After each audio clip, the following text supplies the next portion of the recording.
ठीक है बेटा, सर्किट क्या होता है? तो सर्किट लास्ट क्लास में करंट तक बता दिया था। सर्किट क्या होता है बेटा? तो it is the close path carrying current. ठीक है बच्चों। दूसरा पोटेंशियल डिफरेंस अभी बता दिया definition. It is the work done to move a unit positive charge from one point to another point in the circuit. It is the work done to move a unit positive charge from one point to another point in the circuit. तो बेटा Q charge को move कराने में अगर work done W है, तो एक charge को मूव कराने में जो वर्क डन होता है वो कितना होगा? W by Q। उसी को हम किसके इक्वल कह रहे हैं? पोटेंशियल डिफरेंस के। तो पोटेंशियल डिफरेंस क्या होता है? It is the work done to move a unit positive charge from one point to another point in the circuit. ठीक है बेटा, V यहाँ पे पोटेंशियल डिफरेंस, ये फॉर्मूला नंबर 2। अभी तक पहला फॉर्मूला एक आ चुका है, बताओ कौन सा? I equal to Q by T. Formula number 2 V equal to W by Q. V equal to W by Q. बेटा W यहाँ पे क्या है? W is the work done. बच्चों W is the work done. और Q क्या है? तो Q बेटा आपका चार्ज है, आपको पता है चार्ज का यूनिट, वर्क डन का यूनिट क्या होगा बच्चों? जूल। इसको J से डिनोट करते हैं शॉर्ट में। चार्ज का यूनिट क्या होगा बेटा? कूलम। वर्क डन का यूनिट होगा जूल, शॉर्ट में J से डिनोट करते हैं। और इसका चार्ज का यूनिट क्या होगा बेटा? कूलम। ठीक है।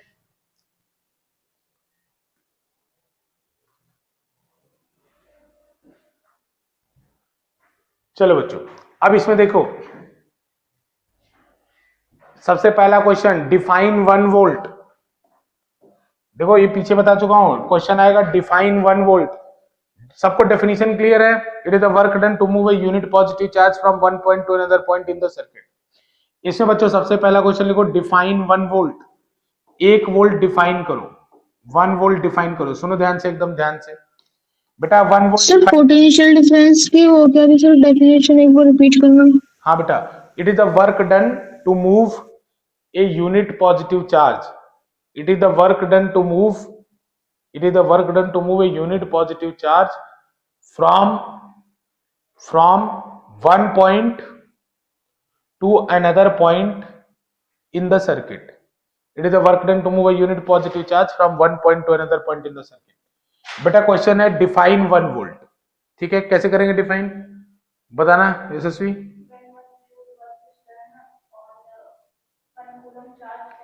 Very good. Then the potential difference will be 1 volt. Very good बेटा।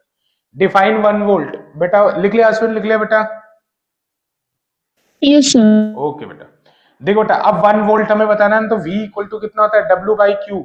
तो बेटा V कितना, अगर मुझे V को 1 बनाना है तो W को भी 1 रखना पड़ेगा, तो W 1 जूल, और Q को भी 1 रखना पड़ेगा, तो 1 कूलम। तो बेटा इसका मतलब क्या हुआ कि if 1 joule work is done on 1 coulomb charge, लिखना है तो लिख लो बच्चों, if 1 joule work is done on 1 coulomb charge, then potential difference will be 1 volt.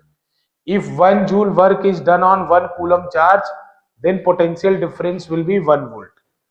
If 1 joule work is done on 1 coulomb charge, then potential difference will be 1 volt. Then potential difference will be 1 volt. ठीक है बेटा? If 1 joule work is done on 1 coulomb charge, then potential difference will be 1 volt. ठीक है, done? चलो इधर बेटा देखो, note करके ये बात लिख लेना कि पोटेंशियल डिफरेंस कौन देता है? It is provided by potential difference. क्या बेटा? हाँ, ये पोटेंशियल डिफरेंस कौन देता है? तो potential difference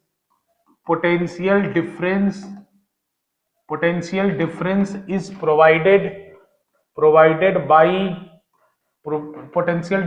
provided by cell और battery.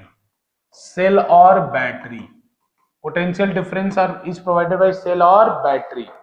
Potential difference is provided by cell और बैटरी। बेटा इसको सेल देता है या बैटरी देता है? It is provided by cell और बैटरी। बेटा सुनो ध्यान से, जैसे घर में आप लोग ये रिमोट वाला यूज करते हो, ये क्या कहलाता है? ये सेल कहलाता है, ये बैटरी नहीं कहलाता। सेल, बैटरी आपके इन्वर्टर में होता है। जब ऐसे कई सारे सेल को मिला देते हैं, कई सारे सेल को मिला के एक बैटरी का फॉर्मेशन होता है, तो बेटा combination of cell is called battery. आप घर में जो यूज करते हो, ये जो रिमोट में, वॉच में, वो क्या कहलाता है बेटा? सेल। और कई सेल मिल जाते हैं जब एक साथ, तो उन्हें हम क्या बोलते हैं? बैटरी। जैसे अपने घर में इन्वर्टर में देखा होगा, तो बेटा इन्वर्टर में 6 कैप होता है, 3 कैप ऊपर। हाँ थैंक यू सर। 3 कैप ऊपर, 3 कैप नीचे। तो बेटा यानी अब की बार इस बैटरी में कितने सेल हैं? 6 सेल है बेटा। इस बैटरी में कितने सेल है बेटा? 6 सेल है। समझ में आ रहा है कि नहीं? तो बेटा battery is what? Battery is the combination of cell. Battery is the combination of cell. ये बच्चों आपको याद रखना है कि battery is the combination of cell. बेटा कई सारी सेल जब मिल जाती है तो उसे हम क्या बोलते हैं? बैटरी। तो सुनो बच्चों, जब सेल रहेगा तो एक ऐसे बनाते हैं, सेल रहेगा तो ये किसका रिप्रेजेंटेशन है? सेल का। सेल मतलब ये प्लस है और ये माइनस, ठीक है ना, ये सेल का रिप्रेजेंटेशन है। अगर बैटरी रहेगा बेटा तो ऐसे कई सेल एक के बाद एक कनेक्ट कर दो, मतलब एक का बड़ा फिर पिछले वाले का ऐसे करके कनेक्ट कर दो। तो बेटा अब ये क्या हो गया? ये हो गया बैटरी। अब इस बैटरी में कोई बताएगा कितने सेल हैं? इस बैटरी में कितने सेल हैं? 3 सेल है। तो अगर ऊपर सेल 2 वोल्ट का था तो नीचे बैटरी कितने वोल्ट की है? 6 वोल्ट की। समझ में आ रहा है कि नहीं आ रहा है बेटा? ये कॉम्बिनेशन होता है सेल का। तो बच्चों it is provided by cell और बैटरी। बेटा अगर अगर जैसे मान लो कोई बल्ब का मैंने एग्जांपल दिया था, कोई बल्ब है उसके दोनों टर्मिनल को टच करा दो तो क्या वो ग्लो करने लगेगा? नहीं करेगा। नहीं करेगा ना बेटा। कोई भी बल्ब मार्केट से खरीदो और उसके दोनों हिस्सों को जोड़ दो, ग्लो नहीं करेगा जब तक कि इसके अंदर बैटरी ना हो। बैटरी रहेगा तो ग्लो करेगा। तो बैटरी ने क्या चीज प्रोवाइड किया? बैटरी ने प्रोवाइड किया पोटेंशियल डिफरेंस। तो बेटा बिना पोटेंशियल डिफरेंस के करंट फ्लो ही नहीं कर सकता। बिना पोटेंशियल डिफरेंस के करंट फ्लो नहीं कर सकता। अब इन समझ में आ रहा है? बेटा अगर कहीं करंट फ्लो कर रहा है तो पोटेंशियल डिफरेंस होगा ही होगा। बेटा बिना पोटेंशियल डिफरेंस के current can not flow. If current is flowing it means there is potential difference between the two ends of the wire, ठीक है ना बेटा? बिना। तो इसी चीज को आगे फिर किसने स्टडी किया? ओम ने। हमने अभी क्या पढ़ा? करंट को, फिर हमने क्या पढ़ा? वोल्टेज को। तो ओम ने स्टडी किया फिर कि वोल्टेज और करंट एक दूसरे से कैसे रिलेटेड है। इसी को हम लोग क्या बोलते हैं बच्चों? ओम्स लॉ, ठीक है ना? तो अब आगे उससे पहले बच्चों एनसीईआरटी में एक डायग्राम है जिसको हम बोलते हैं, टॉपिक लिख लेना बुक में, यहाँ पे अपने नोटबुक में, सर्किट सिंबल। सर्किट सिंबल और जगह छोड़ देना, सर्किट सिंबल जगह छोड़ देना। और एनसीईआरटी में, जब एनसीईआरटी में जाओगे बेटा तो एनसीईआरटी में टॉपिक है सर्किट सिंबल करके, टेबल बनी हुई है ना, वो टेबल आपको याद रखनी है सबको।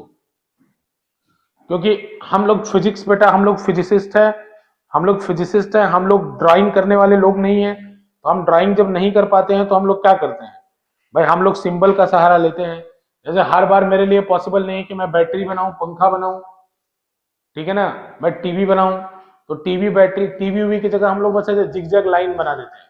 कल देखा था कि नहीं आप लोग कि बेटा रेजिस्टेंस जब पढ़ा रहे थे तो जिगजैग लाइन बना रहे थे ना, तो मेरा टीवी था, वो मेरा पंखा था, लेकिन उसको जिगजैग बना दिया क्योंकि हम लोग भाई अब आर्टिस्ट तो है नहीं इतने बड़े कि फिजिक्स में ड्राइंग करते फिरे। तो हमने किसके यूज कर लिया बेटा? फिर सिंबल्स का यूज कर लिया, ठीक है ना, जिसमें अलग अलग डिवाइसेस को हम लोग एक जिगजैग लाइन से रिप्रेजेंट करते हैं। कहाँ गया इलेक्ट्रिसिटी?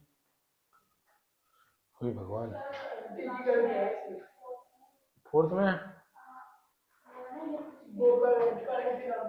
करंट के नाम से है ना? हाँ तो 4th नंबर पे सर करंट। हाँ हाँ, मैं इलेक्ट्रिसिटी खोज रहा था ना इसलिए मुझे नहीं मिला।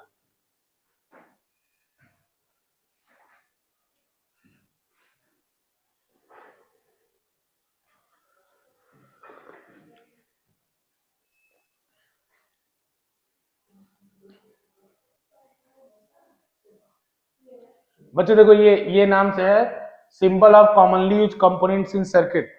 तो मैं फटाफट आपको बता दे रहा हूं। देखो बेटा ये किसका रिप्रेजेंटेशन है? सेल का। ये किसका रिप्रेजेंटेशन है? बैटरी का। बेटा ये किसका? चलेगा। बेटा ये किसका रिप्रेजेंटेशन है? स्विच का। जैसे ये जो स्विच है बेटा, जब डॉट नहीं लगाओगे मतलब बंद है, बंद है मतलब डिवाइस चल नहीं रहा है, और जब इसको डॉट लगा दोगे मतलब डिवाइस ऑन हो गया। डॉट लगाने का मतलब है क्या? डिवाइस ऑन हो गया। बोलो।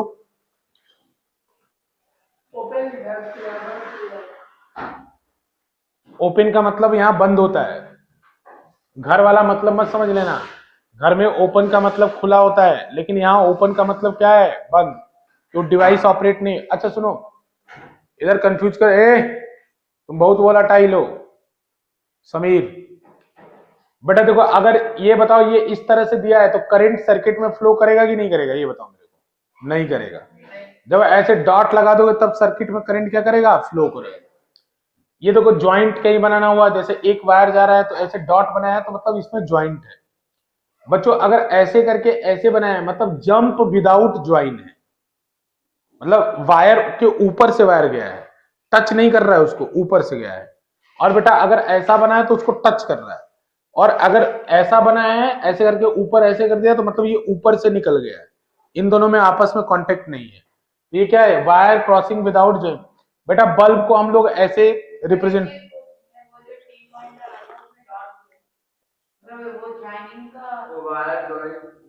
मत लगाना डॉट तुम, ठीक है, मत लगाना, सही है। नहीं समझे बात को, तुम क्या पूछ रहे हो, ये डाउट क्यों है, तो ये इसमें क्या डाउट, डॉट क्यों है, तुम नहीं लगाना चाहते हो, तुम नहीं लगाना तो मत लगाना, खुश रहो। अगर तुम नहीं भी लगाओगे गलत नहीं है। हाँ कनेक्टेड है।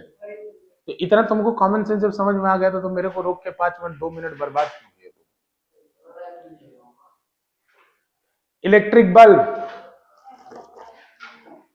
बच्चों सिंबल हम ऐसा बनाएंगे, इस तरीके का सिंबल इलेक्ट्रिक बल्ब का बनाएंगे। अरे भाप बनाने मैं फालतू पढ़ा रहा हूं यहाँ पे, ये बकायदा क्वेश्चन आएगा। क्वेश्चन कैसे आएगा मैं दोस्तों ने बताता हूं। Draw a circuit diagram consisting of bulb, switch, battery, ammeter, voltmeter, resistor, ये सब आ सकता है, कनेक्टेड इन सीरीज।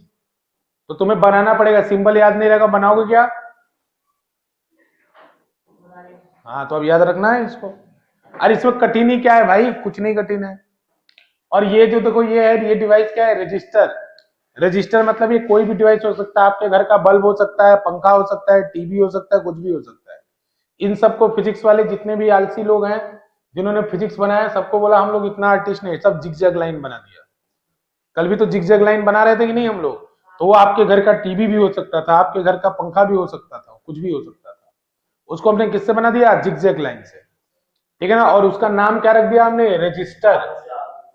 मतलब रजिस्टर मतलब ऐसा डिवाइस जिसमें रेजिस्टेंस होता है, ऐसा डिवाइस जिसमें रेजिस्टेंस होता है उसे हम क्या बोलते हैं, रजिस्टर।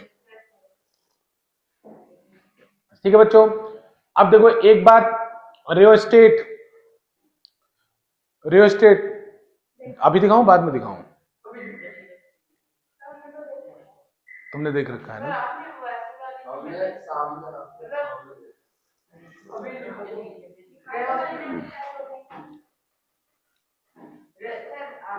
मनन को बुला लो, मनन को बुला लो, मनन को। सुनो क्या हुआ, बोलो बोलो क्या हुआ, तुम लोग ध्यान से देखो बच्चों। ये आर क्या है, रेजिस्टेंस है। आर क्या है, रेजिस्टेंस है। और बच्चों ये जो सिंबल है ये वेरिएबल रेजिस्टेंस का सिंबल है। मतलब जैसे देखो बेटा, कोई भी डिवाइस है उसका रेजिस्टेंस फिक्स होता है, लेकिन कभी कभी क्या होता है, कोई भी डिवाइस है उसका रेजिस्टेंस फिक्स होता है, लेकिन बच्चों एक ऐसा भी डिवाइस होता है जिसका रेजिस्टेंस आप अपने हिसाब से बदल सकते हो। तो ऐसे डिवाइस का नाम क्या है, रियोस्टेट। ये रियोस्टेट या इसी का नाम क्या है, वेरिएबल रेजिस्टेंस। मनन तुम ड्रावर में नीचे देखना किसी में से, उसमें रियोस्टेट होगा। रियोस्टेट पहचान लोगे ना, नीचे देखना रियोस्टेट होगा, नीचे वालों में होगा किसी में। हमारे घर में जितने भी डिवाइसेस हैं उन सब डिवाइसेस में रेजिस्टेंस होता है। तो वो रेजिस्टेंस एक बार डिवाइस बन गई तो फिक्स होता है। जैसे एक बल्ब है, एक बार बन गया तो उसका रेजिस्टेंस जो बन गया वो बन गया, अब वो फिक्स होता है।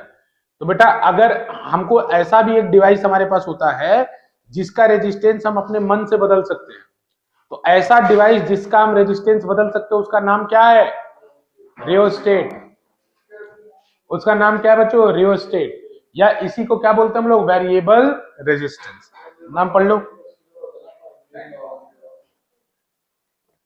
इसी को हम क्या बोल रहे हैं, वेरिएबल रेजिस्टेंस। समझ में आ रहा है बच्चों। जो पंखे का नॉब होता है वो भी क्या होता है, रियोस्टेट। बच्चों ये जो, अरे जो घुमा के पंखा तेज करते हो वो भी रियोस्टेट होता है। बेटा ये जो रियोस्टेट है ये लैब वगैरह में यूज किया जाता है, और वो भी एक रियोस्टेट ही है। जो पंखे का नॉब होता है ना बेटा, जब पंखा तेज चलता है तो रेजिस्टेंस कम होता है। अरे रेजिस्टेंस कम होने पे करंट ज्यादा जाता है कि नहीं जाता है? पता है, थोड़ा सा इतना तो पता है ना कि बेटा जब रास्ता साफ होगा तो करंट ज्यादा जाएगा, और रास्ते में ऑब्स्टिकल होगा तो करंट कम जाएगा। जब पंखा आप धीमे करते हो तो उस समय रेजिस्टेंस सबसे ज्यादा होता है, और जब पंखा तेज चलता है उस समय रेजिस्टेंस सबसे कम होता है। तो देखो बच्चों, ये जो डिवाइस है इसे हम क्या बोलते हैं? रियोस्टेट। रियोस्टेट होता है। इसका कनेक्शन कैसे होता है? तो देखो इसमें ये रियोस्टेट कहलाता है, ऐसे देख लो, दिख रहा है ना सबको? दिख रहा है सबको? ये रियोस्टेट है। तो बच्चों देखो, एक वायर इसमें लगता है, इसमें लगा दिया एक वायर, ऐसे खोलोगे खुल गया, यहाँ वायर को बांधते हैं, फिर ऐसे इसको कस देते हैं, कस दिया। अब दूसरा वायर, इसके देखो 3 टर्मिनल होते हैं, 3 टर्मिनल कहां कहां बताता हूं। एक यहां दिख रहा है, एक देखो यहां दिख रहा है, और एक यहां इधर भी दिख रहा होगा कहीं। 3 दिख रहा है ना? तो एक में यहां तो कनेक्शन फिक्स है, यहां जो कनेक्शन है वो फिक्स है, यहां पे कनेक्शन होगा ही होगा। अब बाकी तुम इन दोनों में से कहीं भी कनेक्शन कर सकते हो, तुम्हारी इच्छा। इसमें 3 एंड होता है, लेकिन आपको कनेक्शन केवल 2 एंड में करना होता है।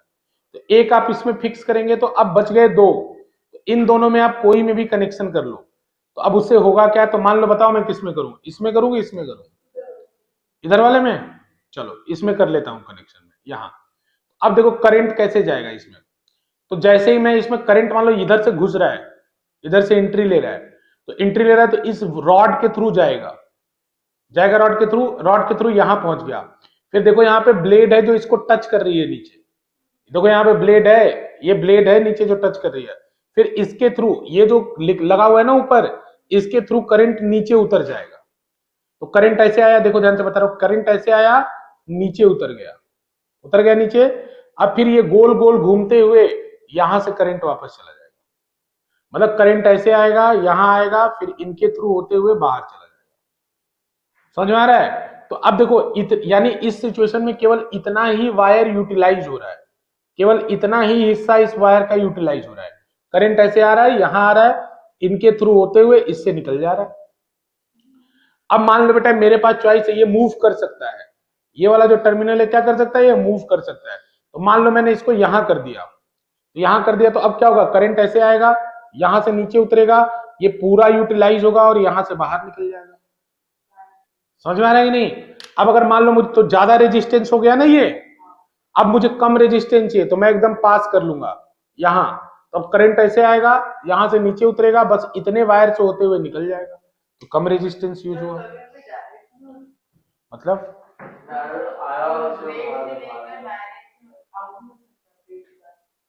तो डायरेक्ट आउट कर दो, तो इसको लगा ही क्यों रहे हो फिर?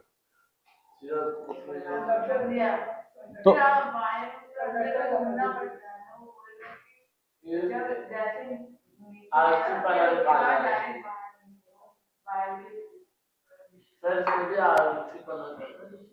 मतलब जैसे ये नीचे आएगा, क्या क्या करो, नीचे आएगा तो डायरेक्ट बाहर निकलेगा, यहाँ पे पास में होगा तो हाँ, तब डायरेक्ट चला जाएगा। अगर इसके ब्लेड के ऊपर कर दोगे तो ये डायरेक्ट चला जाएगा, ब्लेड के ऊपर कर दोगे डायरेक्ट चला जाएगा। समझ में आ रहा है ना? तब रेजिस्टेंस 0 हो जाएगा। ये क्या है? Variable resistance. अरे समझ में आ रहा है तुम लोग को बच्चों? बच्चों ये जो डिवाइस है उसका नाम एमीटर है। एमीटर का काम क्या होता है? करंट को मेजर करना। और ये जो डिवाइस है इसका नाम वोल्ट मीटर है, इसका नाम क्या किसको मेजर करना? पोटेंशियल डिफरेंस को मेजर करना। वोल्टेज यूनिट है, पोटेंशियल डिफरेंस क्वांटिटी है जिसको मेजर किया जाता है। अरे समझ में आ रहा है क्या आप लोग को? ये सब लोग नोटबुक में अपने जगह छोड़ेंगे, बना लेंगे, जो अविन और बाकी लोग, ठीक है ना? एक पेज छोड़ देना लगभग, और अच्छे से बना के सुंदर से ड्राइंग बना के ले आना, मेरे को दिखाना, ठीक है बच्चों? अब डायरेक्ट लिखो ओम्स लॉ। हाँ, तुम लोग थोड़ा मैं लेट हो गया हो, तो क्लास आगे चलेगी मैथ्स की तुम लोग। अभी तो साइंस की बैकलॉग की क्लास चल रही है। ओम्स लॉ लिखो। अरे थोड़ा पढ़ लो भाई, ओम्स लॉ लिखो। तुमसे बोला है मैंने लिखने को, जिनको बोला है वो लिख रहे हैं। देखो जी, at constant temperature the potential difference at constant temperature the potential difference across a conductor at constant temperature the potential difference across a conductor is directly proportional to the current flowing through it. At constant temperature the potential difference across a conductor is directly proportional to the current flowing through it. ये tape के में मेरी बात सुन के लिखो, गलत लिखा होगा तब, अरे कोई बात नहीं, तो उसको लिखने दो। Directly proportional to the current flowing through it, लिख लिया बेटा sorry, directly proportional to the current flowing through it. बेटा देखो मैंने क्या बताया था कि ओम्स लॉ ने बात नहीं, to the current flowing through it, लिख लिया बेटा। बेटा मैंने अभी क्या बताया था आपको कि वोल्टेज लगाने पर ही करंट आता है, यानी पोटेंशियल डिफरेंस लगेगा तभी करंट आएगा। तो ओम ने करंट और वोल्टेज के बीच में एक रिलेशन स्टडी किया था, ठीक है ना। तो रिलेशन क्या आया था इनका, तो बेटा इनका रिलेशन आया था V equal to I R. तो जब कभी भी आपको ओम्स लॉ का डेफिनेशन पूछा जाएगा तो आप वो डेफिनेशन लिखेंगे जो मैंने अभी लिखवाया है, और उसके बाद ये लिखेंगे V equal to I R. V equal to I R. बच्चों यहाँ पे V पता है आपको क्या है, V है पोटेंशियल डिफरेंस, बेटा V है पोटेंशियल डिफरेंस, इसकी यूनिट आपको पता है बेटा वोल्ट होती है, ठीक है ना। बेटा I क्या है, यहाँ पे I है आपका करंट, ये बेटा आप पहले ही पढ़ चुके हो, इसकी यूनिट एम्पियर होती है। एम्पियर को हम लोग क्या लिखते हैं बेटा, A लिखते हैं। R एक नई चीज है, तो R का डेफिनेशन हम अभी आगे पढ़ेंगे। R जो है वो रेजिस्टेंस कहलाता है बेटा, R क्या होता है, रेजिस्टेंस, और इसका यूनिट क्या होता है बेटा, इसका यूनिट होता है ohm. R is resistance and its unit is ohm. बोलो हाउ आर यू मंत्र, ठीक हो, ध्यान रखा करो तबीयत का, बोलो बोलो।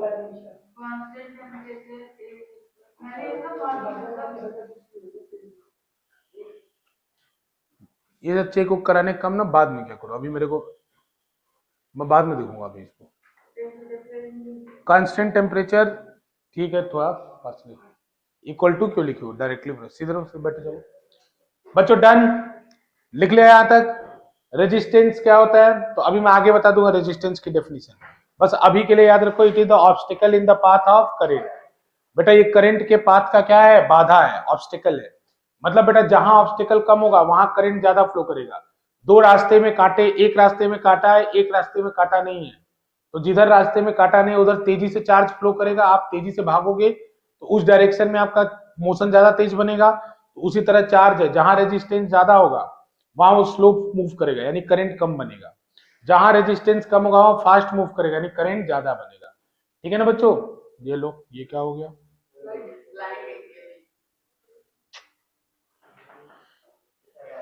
कौन कौन नोट करा है, ओम्स लॉ का सर्किट है सबके पास, दे दो अपने बगल बगल वालों को बनाने के लिए,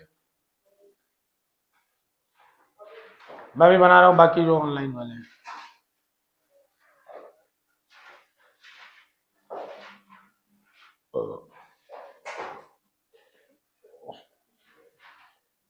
यशस्वी दे दो अपना बुक, इसको ले लो, यशस्वी करे पीछे, हाँ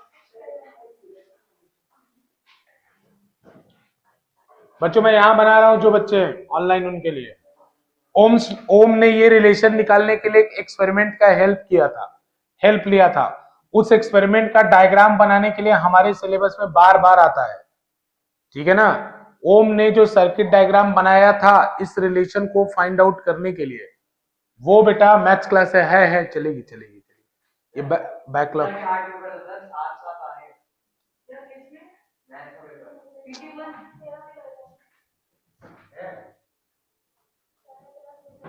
बेटा देखो,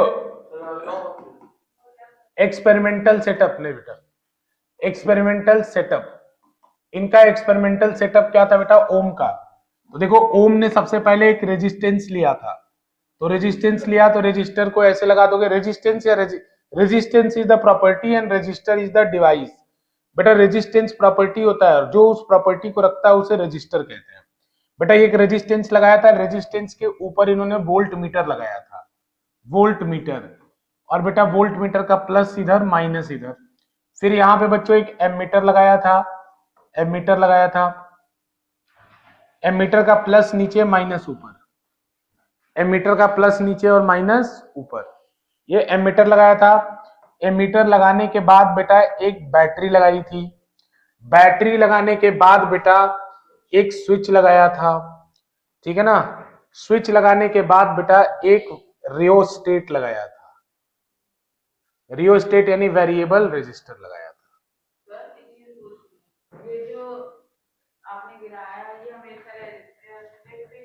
हाँ रियोस्टेट का सिंबल इसीलिए बोला था कि रियोस्टेट का सिंबल याद करो। रियोस्टेट के दो सिंबल हैं, वेरिएबल रेजिस्टेंस के दो सिंबल हैं बच्चों। एक तो ये, एक सिंबल क्या होता है वेरिएबल रेजिस्टेंस का, देखो एक सिंबल ये होता है, तो मैं अभी दूसरे सिंबल का इस्तेमाल कर रहा हूं, समझ गए। अरे अभी तो बताया था 3 टर्मिनल होता है, ये वाला सिंबल ज्यादा रियलिस्टिक है क्योंकि इसमें 3 टर्मिनल दिख रहा है ना। तो बेटा अब जैसे इसको, इस पॉइंटर को आगे पीछे करोगे, जैसे पीछे कर दोगे तो रेजिस्टेंस बढ़ जाएगा, आगे कर दोगे तो रेजिस्टेंस कम हो जाएगा, इसीलिए पॉइंट है इसको बनाने में। समझ में आ रहा है? ये ऐसे बेटा। तो अब सबका नाम, जैसे इसका ये क्या है बेटा, तो ये लिख लो रजिस्टर, रजिस्टर स्लैश कंडक्टर दोनों चलेगा। कोई किसी ने अगर रजिस्टर लिखा स्लैश कंडक्टर लिखा चलेगा।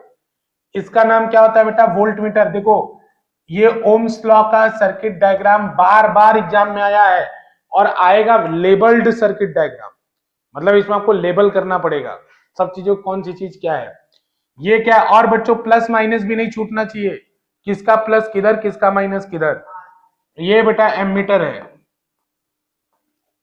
ये है एमीटर। और बेटा ये क्या है, बैटरी है, ये है बैटरी। बेटा ये क्या है, स्विच है। अरे स्विच या की एक ही बात है, स्विच कहो स्लैश की कहो, अगर किसी को डाउट रहे बेटा एक ही बात है, कोई दिक्कत नहीं, स्विच या की कोई दिक्कत नहीं। बेटा ये क्या है, रियोस्टेट है, रियोस्टेट, रियोस्टेट है या वेरिएबल रजिस्टर भी कह सकते हो बच्चे, वेरिएबल रजिस्टर भी कह सकते हो। ये ओम का सर्किट डायग्राम था। और बच्चों ये वेरी वेरी इंपॉर्टेंट, वीवीआई, समझ रहे हो ना, पूरा ओम्स लॉ बहुत ही ज्यादा इंपॉर्टेंट है, बहुत इंपॉर्टेंट है वीवीआई। ये पढ़ाने के बाद खत्म कर देंगे, बस रुक जाओ।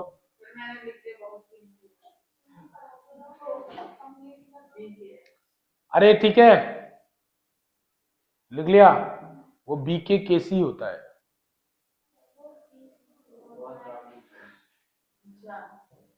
बीके केसी, बड़े काम की चीज। कुछ बच्चे अलग अलग सबका टेक्निक होता है, कुछ बच्चे जो इंपॉर्टेंट होता है मैंने देखा लिखते हैं कूल,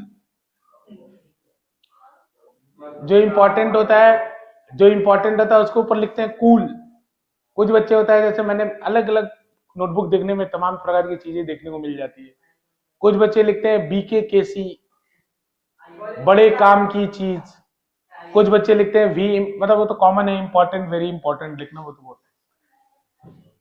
बच्चों ये समझ में आया ये? अब इधर ध्यान से 1 मिनट बस ध्यान दे लो, मत अब जाने दो, छोड़ जाते, खत्म करते हैं कहानी।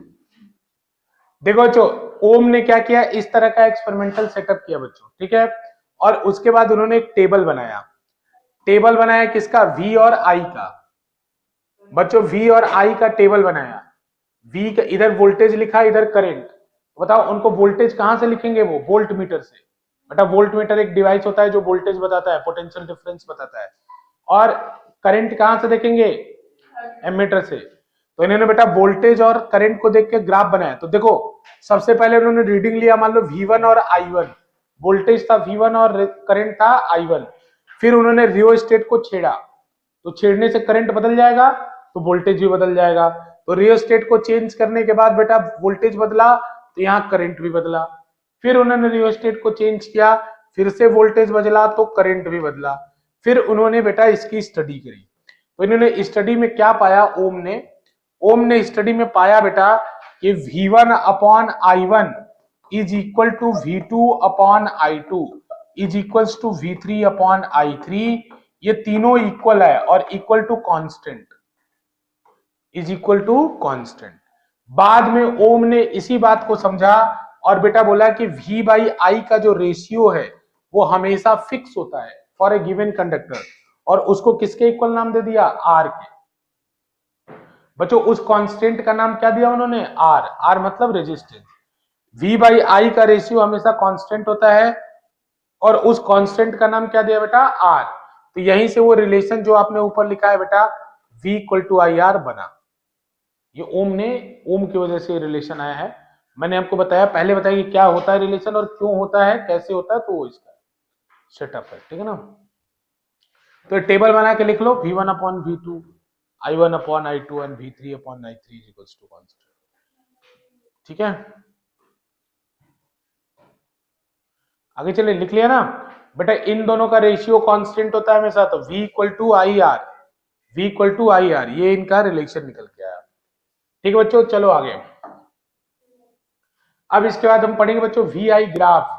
ओम ने इसका ग्राफ भी प्लॉट किया था, VI ग्राफ, VI ग्राफ। तो बच्चों VI ग्राफ कैसा होता है ये भी इंपॉर्टेंट है। VI ग्राफ, VI ग्राफ बेटा मेरे पास टाइम कम है इस समय, मेरे पास टाइम कम है इसलिए अभी मत बताओ। VI ग्राफ है तो VI ग्राफ कैसा होता है, स्ट्रेट लाइन होता है बेटा। VI ग्राफ कैसा होता है, स्ट्रेट लाइन होता है, स्ट्रेट लाइन। बेटा इसका मतलब क्या है, जैसे जैसे वोल्टेज बढ़ेगा वैसे वैसे करंट बढ़ेगा, ठीक है ना। और बेटा इनका जो स्लोप है, स्लोप मतलब समझते हो ना, ढलान। इनका जो स्लोप है, स्लोप को किससे रिप्रेजेंट करते हैं, स्लोप को रिप्रेजेंट करते हैं बच्चों tan थीटा से। स्लोप tan थीटा तुम्हें नहीं पता होगा अभी बच्चों, लेकिन 10th में ही आपको पता चल जाएगा। तो अभी tan थीटा से परेशान मत हो, अभी बस लिख लो slope is equals to tan theta is equals to R। तो अगर आपसे कोई क्वेश्चन पूछे, अगर आपसे कोई क्वेश्चन पूछे कि VI ग्राफ का स्लोप क्या देता है, तो क्या देता है, रेजिस्टेंस। VI ग्राफ का, अरे अविन समझ में आ रहा है तुम्हें, VI ग्राफ का स्लोप क्या देता है, तो क्या बोलोगे, रेजिस्टेंस। VI ग्राफ का स्लोप क्या देता है, रेजिस्टेंस। टाइम नहीं है मेरे पास, बोला ना। VI का स्लोप tan थीटा देता है, वही बोला, मेरे पास टाइम नहीं, टाइम वेस्ट मत करो। VI ग्राफ का स्लोप क्या देता है बेटा, स्लोप को tan थीटा कहते हैं। स्लोप को ही क्या रिप्रेजेंट करते हैं, कैसे रिप्रेजेंट करते हैं, tan थीटा से। और वो R के इक्वल होता है। R क्या होता है बच्चों, रेजिस्टेंस, ठीक है ना। अब इसमें एक छोटे मोटे क्वेश्चन सुन लो ध्यान से, टाइम नहीं है ज्यादा। इधर V है, इधर I है, इधर V है, इधर I है। बेटा दो कंडक्टर देता हूं, एक कंडक्टर A, एक कंडक्टर B। बताओ किसका रेजिस्टेंस ज्यादा है, किसका रेजिस्टेंस ज्यादा है, A का कि B का। हाँ बेटा अगर एक ढलान, किसका ढलान ज्यादा है, बेटा स्लोप समझते हो ना, रियल लाइफ में स्लोप का मतलब क्या है। जैसे एक पहाड़ है, बहुत तीखी चढ़ाई है, तीखी का मतलब क्या होता है कि उसका हाइट डिस्टेंस चलने पर, हॉरिजॉन्टल डिस्टेंस चलने पे वर्टिकल डिस्टेंस बहुत तेजी से बदल रही है। यानी अगर घर में आपके स्टेप्स हो और स्टेप्स ऐसे हो कि बड़े बड़े स्टेप्स हो ऊंचाई में, तो वो क्या कहते हैं, उनका स्लोप हाई है। अरे स्लोप हाई होने का मतलब सिंपल भाई, जैसे दो रैंप है, एक रैंप ऐसा है और एक रैंप ऐसा है, तो बताओ इस वाले रैंप का स्लोप हाई नहीं है। तो तुम स्लोप के लिए फिजिक्स कॉमन लाइफ से रिलेटेड है, तो इन दोनों में स्लोप किसका ज्यादा है, बी का। तो रेजिस्टेंस किसका ज्यादा होगा, बी का। तो ग्राफ देख के आंसर आना चाहिए कि R B is greater than R A. Why, why because slope of B, slope of B is greater than slope of A. समझ में आ रहा है बात, बना के लिखो ये क्वेश्चन फटाफट, बाद में भूलोगे तुम लोग।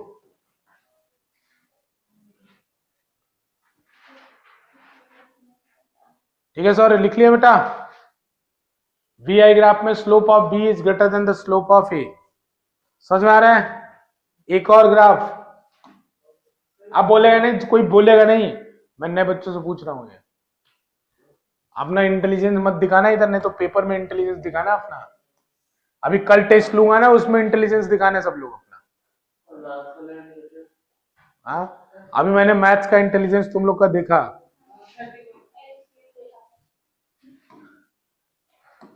बोलना मत कोई भी, ठीक है। 3 कंडक्टर है, 1 3 2। मैंने क्या बोला? मैंने तुमसे पूछा, मैंने क्या बोला था? बोलना मत ना। तुम बोल कैसे रहे हो? बताओ बताओ सर, बताओ।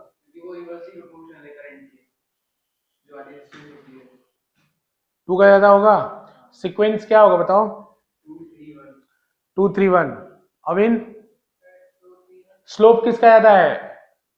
सबसे ज्यादा स्लोप किसका है सौर्य? तो रेजिस्टेंस 1 का क्यों नहीं ज्यादा है?